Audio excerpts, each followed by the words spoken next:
Assalamualaikum warahmatullahi wabarakatuh. Pasangan usia subur ini merupakan salah satu sasaran daripada PHBS. Ada yang udah tahu kepanjangan PHBS? Perilaku hidup bersih dan sehat. Iya, pasti udah tahu karena ini sudah banyak ya, banyak juga di-sharekan mungkin ya di iklan-iklan TV juga. Iya. Kalau untuk indikatornya ada berapa? Ada yang tahu? PHBS. Nah, ini kita bahas indikatornya. Nah, ini ada 16 indikator yang wajib kita penuhi. Kenapa kita sampaikan? Karena ini menjadi pedoman panjenengan dalam berumah tangga ke depan. Seperti itu. Karena dengan panjenengan semua menerapkan PHBS, harapan kita panjenengan semua bisa menjaga, bahkan kalau bisa meningkatkan derajat kesehatan panjenengan. Nah, ini langsung masuk ke indikatornya. Nah, yang pertama indikator persalinan ditolong tenaga kesehatan. Mungkin sudah pada paham kalau terkait ini nggih. Jadi mulai sudah beberapa tahun yang lalu persalinan ditolong oleh dukun beranak sudah tidak diizinkan nggih. Iya, jadi sekarang sebisa mungkin panjenengan kalau melakukan persalinan wajib di fasilitas pelayanan kesehatan baik puskesmas maupun rumah sakit. Kemudian yang kedua, memeriksakan kehamilan secara rutin. Nah, tadi ada yang sudah tanya terkait kehamilan. Nah, ini indikator memeriksakan kehamilan secara rutin itu ada standarnya. Minimal melakukan pemeriksaan selama kehamilan itu ada 4 kali. Jadi sebisa mungkin minimal 4 kali melakukan pemeriksaan ke dokter maupun bidan seperti itu. Karena kalau bisa lebih sering lebih bagus. Tapi kan kalau standar dari Kementerian Kesehatan minimal 4 kali. 1 kali di trimester pertama, 1 kali di trimester kedua, dan 2 kali di trimester ketiga. Oke. Kemudian selanjutnya memberikan ASI eksklusif. Nah, ini terkadang banyak yang menyanggah gitu nggih. Mbak, saya kerja apa bisa ngasih ASI eksklusif, mending tak kasih susu formula gitu nggih.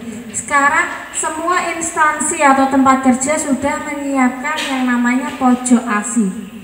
Nah, sekarang juga pompa ASI juga sudah tidak begitu mahal guys. Sekarang banyak yang terjangkau juga harganya di Shopee.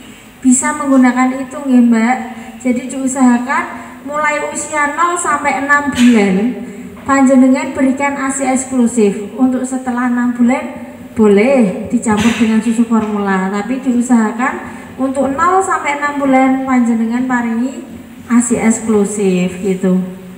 Kemudian yang selanjutnya menimbangkan balita setiap bulan. Nah, yang kelima mengkonsumsi makanan bergizi. Tadi sempat dibahas juga sama Bu Kasminah terkait mengkonsumsi makanan bergizi. Yang dimaksudkan dalam hal ini tadi sama yang ditanyakan Masnya nggih, apa makanan yang bisa apa yang harus dikonsumsi biar meningkatkan kualitas sperma. Kadang ada yang bertanya seperti itu. Itu sebetulnya kita cukup fokus ke makanan yang tidak junk food.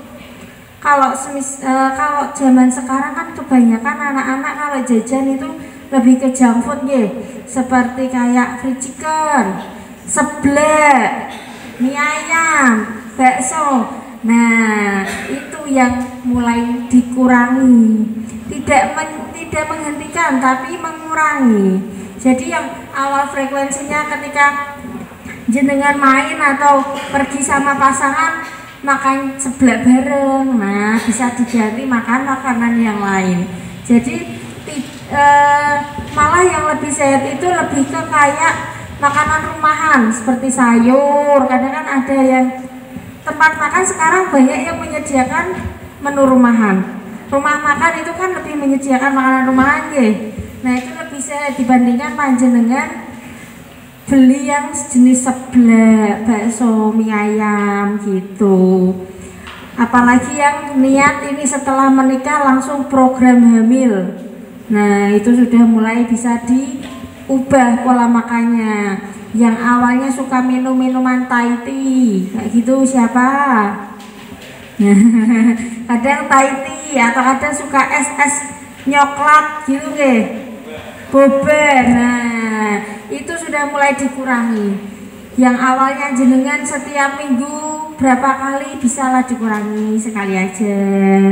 Jadi lebih sehat panjenengan minum air putih dingin dibandingkan itu, karena kan niatnya jenengan pengennya setelah menikah langsung punya keturunan. Jadi diusahakan diniatkan itu biar pola makan panjenengan juga tidak merasa tersiksa. Nanti kalau jenengan lah ya Allah aku kok ndak boleh makan seenak-enak iki terus piye ngoten nggih. Nah boleh tapi dikurangi demi kesehatan panjenengan, tujuan panjenengan bisa cepat tercapai gitu. Nah ini menggunakan air bersih sudah semua ya, karena di wilayah Karangawan kebanyakan sudah pakai PDAM sama air tetis ya sepertinya ya. Iya, kemudian menggunakan jamban sehat juga sudah, membuang sampah pada tempatnya, menggunakan lantai kedap air. Nah ini yang selanjutnya. Nah aktivitas fisik secara rutin.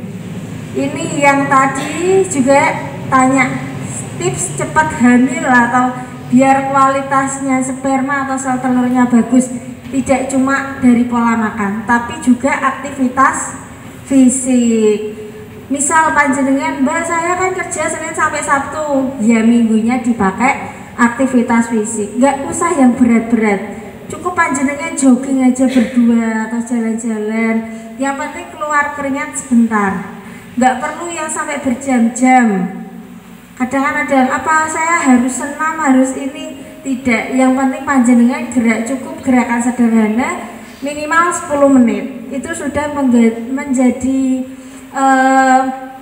pengganti panjenengan sebagai aktivitas fisik. Kalau panjenengan rutin menerapkan aktivitas fisik, metabolisme tubuh panjenengan juga lebih bagus. Jadi persiapan alat reproduksi panjenengan sebelum dibuai itu menjadi lebih siap dan lebih bagus. Kemudian yang kedua ini anggota keluarga tidak merokok. Nah, di sini merokok napa mboten? Di sini mboten merokok, di luar merokok jangan-jangan. Nggih. Kita tidak melarang Mas, kita nggak melarang jangan merokok, tidak. Karena kalau menghentikan secara langsung itu susah, nggak bisa. Tapi kita minta tolong buat mengurangi. Nah kembali lagi ke komitmen menikah kan pasti pinginnya punya keturunan. Nah untuk mencapai tujuan punya keturunan itu panjenengan sebisa mungkin mengurangi. Mungkin yang awalnya 1 pak bisalah dikurangi sehari dikurangi 3 batang dulu atau 2 batang dulu. Nggak harus langsung dikat, nggak boleh ngerokok, nggak bisa, karena itu saya yakin sangat susah, malah nanti takutnya jadi cekcok karena masalah rokok. Nah ini karena pas ada pertemuan ini kan ada melibatkan pihak cowok dan cewek, jadi sebisa mungkin dari kesadaran diri panjenengan, jadi tanpa diingatkan sama pasangan, sebisa mungkin panjenengan juga sadar diri, yaitu tadi tidak dengan menghentikan tapi mengurangi. Dikurangi semisal mampunya sehari mengurangi 1 batang, nggih monggo, yang penting frekuensi dikurangi, nanti minggu selanjutnya dikurangi 2, dikurangi 3 seperti itu nggih. Kemudian cuci tangan dengan sabun sudah semua, menggosok gigi 2 kali sehari. Nah ini tidak menggunakan miras atau narkoba. Semoga di wilayah Karangawan nggak ada yang pakai itu nggih. Nggih, mabuk-mabukan nggak usah. Kita sangat melarang keras kalau itu. Karena kan dari peraturan juga tidak diizinkan, demi kesehatan juga nggak bagus. Jadi kita melarang, bukan mengurangi, tapi kalau ini melarang ya. Dan ini indikator selanjutnya. Nah, yang jadi sorotan paling penting ini, menjadi peserta jaminan pelayanan kesehatan atau dana sehat kalau sekarang lebih terkenalnya punya BPJS. Nah, ini mungkin yang belum menikah kan belum bisa proses membuat KKW.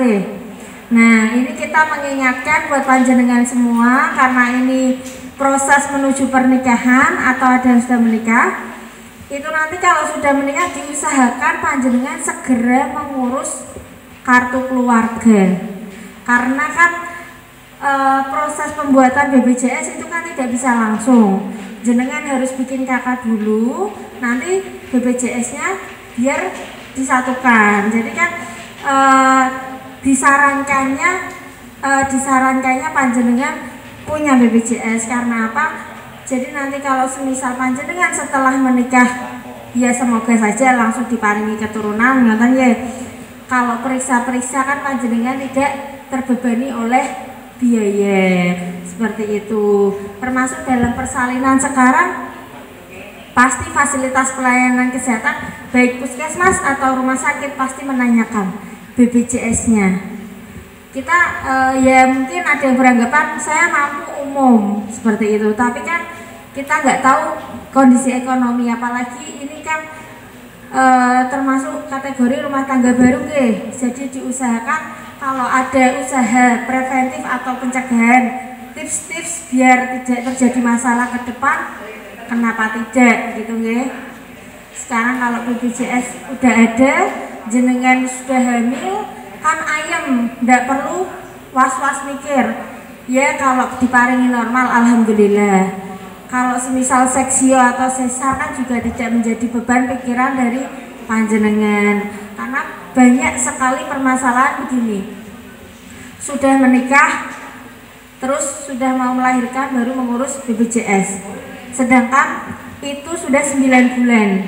Prediksinya si istri sama suami lahiran normal, ternyata posisi bayi tidak sesuai atau susah, jadi kan harus dilakukan seksio. Akhirnya istri nggak mikir fokus ke persalinan, mikir suami, biaya dari mana gitu. Nah sekarang kan ini baru mulai mau membangun rumah tangga, diusahakan pokoknya setelah sah menjadi suami istri langsung bikin kakak, dan kalau bisa bikin BPJS.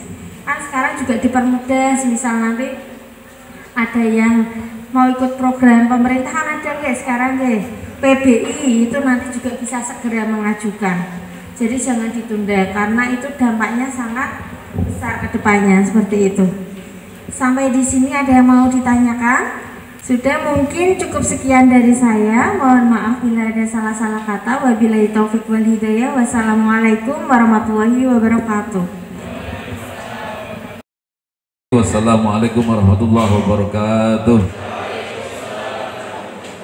Bismillah, alhamdulillah. Wa alhamdulillah wa musibah. Wassalatu wassalamu ala sayyidina Muhammadin nabiyil ma'sum syafi'il wa ala alihi.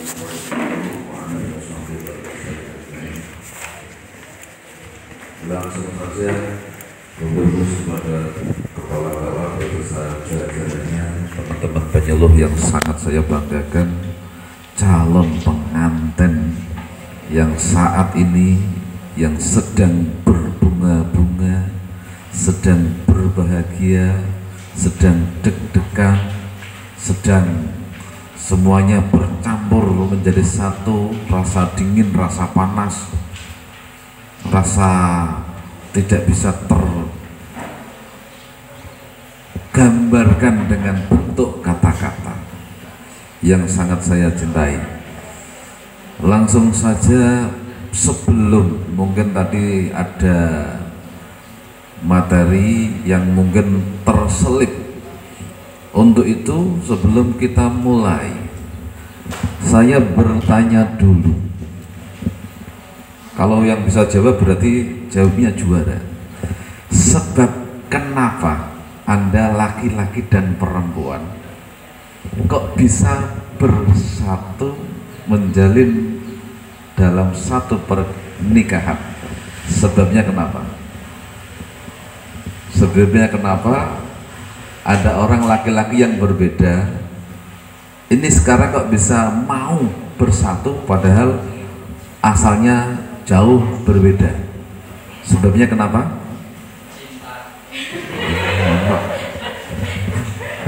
Jawabannya apa?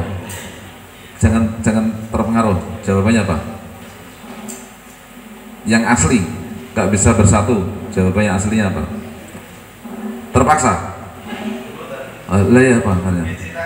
Oh ya. Jawabannya kalau ini jawabannya apa? Gak bisa bersatu. Padahal rumahnya jauh. Karena ada apa?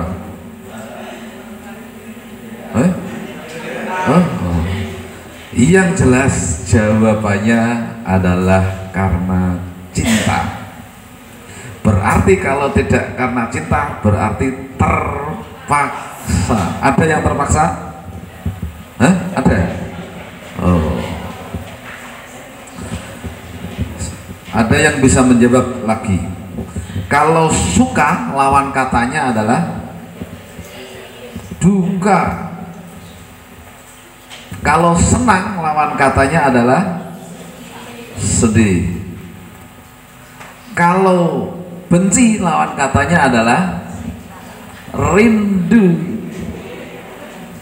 Benci tapi rindu. Tapi kalau cinta lawan katanya adalah cinta. Lawan katanya cinta. Ada yang tahu? Berarti ini mendengarkan adzan dulu, jam 12 selesai. Menunggu Anda dulu ya. Coba cari di Google, di kamus yang mampu bisa menjawab lawan katanya cinta, nanti dapat hadiah.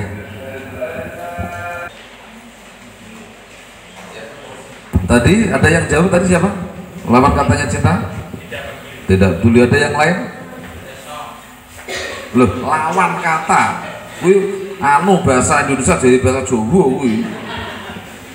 Yang sini ada yang mampu menjawab lawan katanya cinta. Karena apabila tahu ini, Anda akan selamat pernikahannya. Kalau belum tahu ini, sangat susah Anda bahagia. Tidak ada yang tahu ya? Memang kalau mendengar pidatonya Gus Baha itu lawan katanya cinta tidak peduli. Tapi menurut aturan yang baku masih belum tepat. Lawan katanya cinta adalah ego. Kalau cinta ini merekatkan.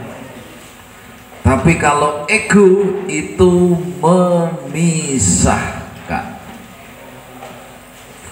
Ego, cinta ini ekspresinya memberi, sentuhan-sentuhannya itu memberi. Ego, ekspresinya, sentuhannya adalah menuntut, itu ego. Berarti nak ono orang ngaku cinta kok selalu menuntut, itu berarti kalau ada laki-laki bilang cinta, kalau ada perempuan bilang cinta, tapi selalu menuntut, itu berarti ego, ora cinta itu namanya.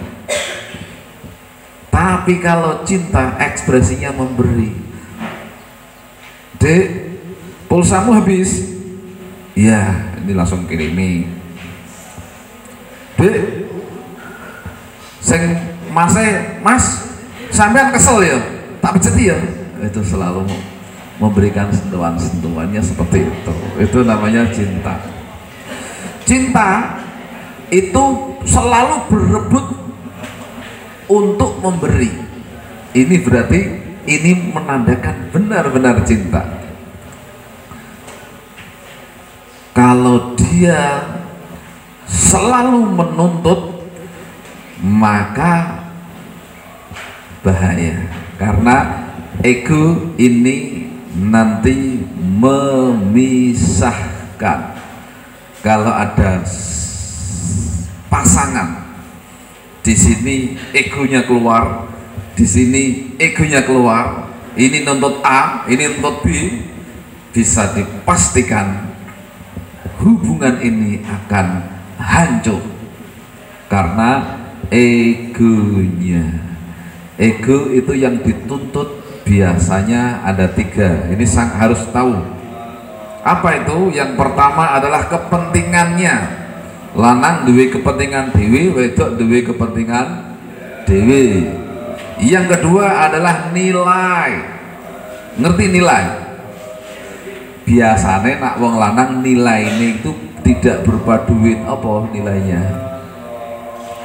Menghormati, cukup dihormati. Aku menghormati wong lanang biasanya. Nak wong wedok nilai biasanya berapa apa? Biasanya nak wong wedok nilai rupiah.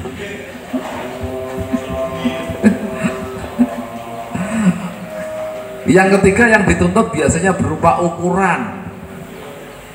Ukuran yang dituntut pertama isek ngene iki isek langsing-langsing. Mandang wis anake loro telu gedhi. Ndak omongane wonge galak, omongane sengak. Nah, dituntut kuwi mbok ya rada lemu sithik, mbok rada diet lho. Wah, ngono kuwi gara-gara yang dituntut itu ukuran. Makanya dari itu saya berharap agar semua paham mana ego, mana cinta, karena ini kunci. Ketika si perempuan egonya membesar, maka cinta laki-laki yang dibesarkan untuk memakan egonya istri pasangannya tadi. Kalau egonya laki-laki yang membesar, maka si perempuan harus mampu memberikan sentuhan cinta yang lebih besar daripada egonya laki-laki untuk dimakan. Maka di sini namanya berebut saling memberikan sentuhan-sentuhan bahwa ini ekspresi cinta. Ini sangat mendasar bahwa cinta lawan katanya adalah ego. Ego ekspresinya adalah menuntut. Cinta ekspresinya adalah memberikan. Untuk titenano akeh nunute kok akeh memberine. Biasanya kan nak wong sing nuntut, wong sing egone gede, nak wong egonya besar, di mana ada uang abang, di mana ada uang abang, kalau tidak ada uang abang, kok ngono Pak duwe kelakuan. Maka kalau ini jangan, sebelum Anda menuntut ora usah anggap yang laki-laki cukup diberikan dulu, maka apa yang didapatkan si laki-laki akan diberikan semuanya. Tapi kalau menunggu tak kayak enak wes aku untuk duit, menunggu laki-laki sangat bosan. Dia tidak akan mau menyerahkan semuanya. Waling sing anu butuh duit itu mas golek liyane nang akeh wong wedok ngono. Nah ngene iki ya rasanya ya begitu. Ini yang pertama, harus tahu mana ego mana cinta. Soalnya ini rahasia ini. So nak ketemu lah egomu besar. Nah egomu besar yang laki-laki paham. Harus dimakan egonya. Kalau laki-laki yang membesar, istri harus paham. Harus dimakan egonya. Bisa paham? Lawan katanya kesenangan apa? Penderitaan. Maka dari itu harus bisa membedakan. Ada istilah bahagia, kebahagiaan, ada istilah kesenangan. Saya beritahu, ada yang mau menjawab bedanya senang, kesenangan dan kebahagiaan. Ada yang mau menjawab? Yang mau menjawab kenodit pelewu merayu. Nah, apa bedanya kesenangan dengan kebahagiaan? Apa? Hah? Ada yang tahu? Wes dibahke 20.000. Ya wes 50.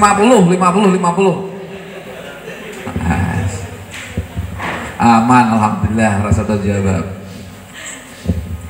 Kalau kesenangan ini didapat ketika egonya keturutan. Kalau kesenangan ini didapat ketika egonya keturutan. Masa kayak duitnya ini bayarannya untuk duit, berarti dia senang. Tapi kalau bahagia ketika dia mampu memberikan sentuhan rasa cintanya. Dek, saat dulu itu jaluk, dek, mohon maaf, abangmu, suamimu hanya mampu memberikan seperti ini untuk membahagiakanmu. Dia hati rasanya sangat bahagia. Tapi nak ditodong di bayaran ini, wah gue awah gue megah. Tapi sebelum diberikan sentuhan dulu sebagai ngono, ketika menyentuh itulah sentuhan memberikan itu, ini akan muncul namanya kebahagiaan. Nah, ini sangat penting. Nanti jawabannya rada keri ya. Soalnya ini inti nak tadi kan permulaan. Kemudian Anda jangan ini langsung menikah dulu. Saya bertanya dulu, niat menikah apa? Niat menikah, sudah punya niat belum? Kenapa kok memang harus menikah? Niatnya apa? Luar biasa menikahnya, karena niatnya apa? Sudah diniati apa belum? Hah? Iya. Niatnya apa? Dibantu jawab. Iya niatnya biar omong-omong bro. Belum ya? Niatnya gimana? Oh, ono, piye niate? Hah? Aduh, ya wes. Nah, harus ngerti karena apa? Di dalam kehidupan ini biasanya kan terjadi perputaran. Apabila berangkatnya didasari ketakutan, nanti pulangnya umpama sampai ketakutan datang kembali. Tapi kalau mulainya penuh dengan kebahagiaan, maka akhirnya juga akan ketemu dengan kebahagiaan kembali. Maka yang pertama niatnya adalah saya berniat mengikuti sunnah Rasul. Bukan karena dia cantik, cantik itu bertahannya hanya mampu sampai anaknya loro. Anaknya loro gede-gede wis berubah. Tapi karena mengikuti sunnah Rasul. Yang kedua yaitu mencari keturunan yang baik.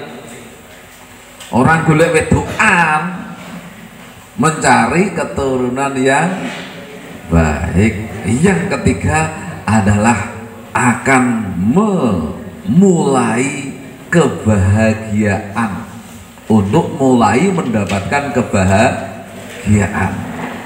Karena apa? Kalau orang mulainya dengan ketakutan, maka menikah itu menjadi beban.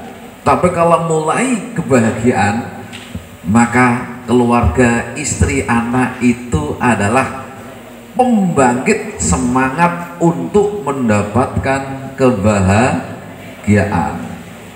Ya ini. Kemudian yang perlu diperhatikan, di sini ada istilah apa ya? Anda sudah tahu, ini sangat penting. Kalau Anda tidak tahu ini, nanti Anda akan merasa ketakutan. Apakah di sini sudah bisa membedakan orang kaya dan orang miskin? Saya guru tak tahu ini ya. Sudah tahu bedanya orang kaya dan orang miskin? Nah, kalau orang miskin tidak punya harta. Orang kaya adalah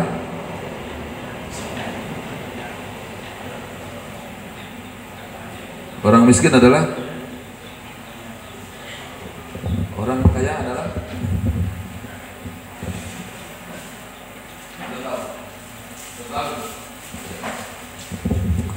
Anda saya latih untuk menjadi pilihan orang kaya atau orang miskin apabila masuk ini. Kalau tadi masih orang kaya adalah orang yang banyak hartanya, orang miskin yang tidak punya harta. Ternyata tidak begitu. Orang kaya adalah orang yang hartanya lebih banyak, pemasukannya itu per hari atau per bulan, pemasukannya lebih banyak daripada keinginannya, itu orang kaya.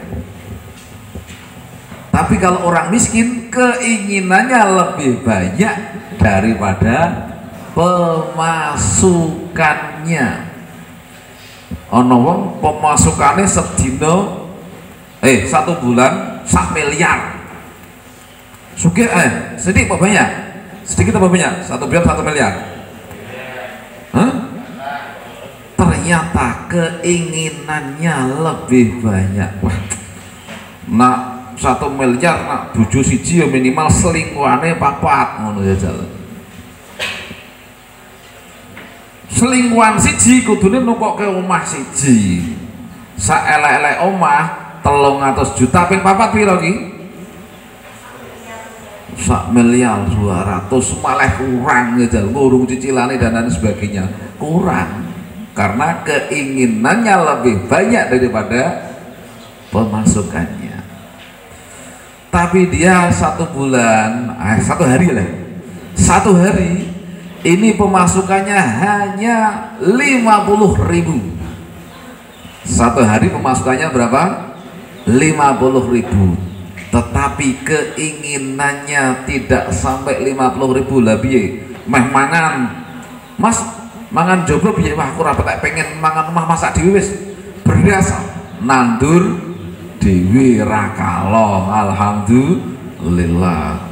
Masak Mas anu alhamdulillah nyambel nak wis ndak lombok larang neng omah pas nandur dewi. Wah, akhirnya mangane sambel, akhirnya pengen mangan tempe mbek anu iwak. Tapi ono iwak tapi iwak gede. Wis berarti omong kalong ya tuku tempe karo gede. Akhirnya kalong 10.000, 50.000, 10.000 masih berapa? Cek turah 40.000. Oh, berarti inilah yang disebut orang kaya. Oh no, orang-orang kaya sing duitnya akeh, tapi ternyata keinginannya lebih banyak. Ya wes entek. Gitu permasalahannya. Sudah tahu orang kaya adalah orang yang keinginannya lebih banyak daripada pemasukannya. Orang miskin adalah orang yang orang kaya adalah orang yang pemasukannya lebih banyak daripada keinginannya. Orang miskin adalah keinginannya lebih banyak daripada pemasukannya. Gue gila ini rumus cara menjadi orang kaya. Ini rumus anggar ngerti iki pasti dijamin sugih.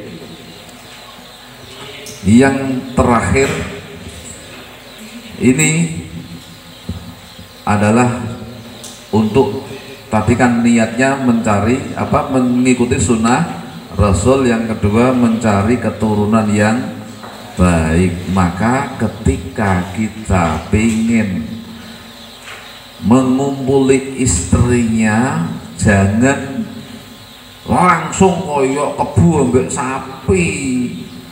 Itu namanya mengumbar hawa nafsu, tapi dengan sentuhan-sentuhan cinta, dengan belayan kasih sayang. Karena kebahagiaan itu apabila nanti diekspresikan kemudian dengan niat yang baik, dengan doa yang baik. Doanya seperti ini, ikuti ya. Bismillahirrahmanirrahim. Sadurunge anu bojone, tapi ngene sadurunge maca iki wudu dhisik. Iki Islam semuanya ini. Allah tidak Islam. Wudu dhisik, baru wudu sholat sunnah 100 rakaat, terus maca sholawat ping 1000 esok dhewe. Ya, sorry.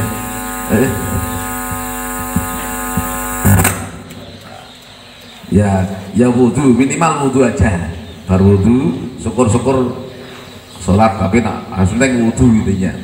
Kemudian langsung bertemu dengan istrinya dengan santai, ojo bayangannya kaya wanu film BM langsung ya sentuhan bicara-bicara dulu toh, bi anu dek kabare ngene-ngene gitu. Terus membaca doa Bismillahirrahmanirrahim. Allahumma janibna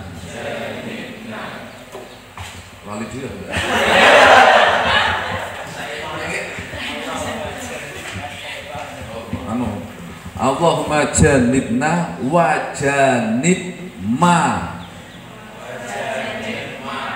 fiha minasyaiton. Allahumma janibna minasyaiton. Ya Allah Gusti, piye ngono tok lan? Wa fiha. Ya Allah Gusti, nak aku arep-arep ora apal aku lho. Ya wis jawab. Bismillahirrahmanirrahim. Saya berniat membuat anak yang soleh agar dijauhkan dari godaan-godaan setan.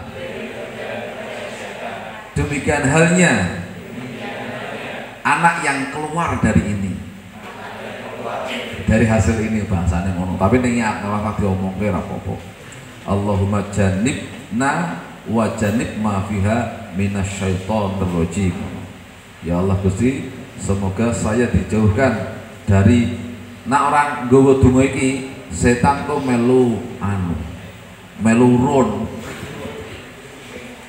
Lah nek melu run nggo biasane warnane bul iki setengah modern biasane. Lah sing ngewangi ana setane barang. Bismillahirrahmanirrahim. Allahumma jannibna wa jannib ma fiha minasyaitonir rajim. Ngono kuwi mau jopone. Insyaallah apabila ini bisa dilaksanakan dengan baik, tadi syukur-syukur mau bar wudu, sing lanang salat sunat, sing wedok yo salat sunat kok nggo rukuk uga kangelan. Mas sesuai. Ini semoga ini menjadi bekal yang baik untuk bisa menjadikan keluarga sakinah, mawaddah, warahmah. Sekali lagi Anda harus bisa membedakan antara cinta dan ego. Kuncinya itu, saya ulang lagi, kalau cinta karakternya, ekspresinya adalah memberi itu dari dalam, menyembur keluar. Kalau ego, karakter ekspresinya adalah menuntut agar dari luar masuk ke dalam. Kalau cinta ekspresinya, kalau cinta itu merekatkan, kalau ego adalah memisahkan. Mungkin itu yang bisa kami sampaikan. Mohon maaf, selamat berbahagia, selamat menempuh, mengarungi hidup baru, dan selamat meraih kebahagiaan dunia dan akhirat. Amin ya rabbal alamin. Dari kami, wassalamualaikum warahmatullahi wabarakatuh.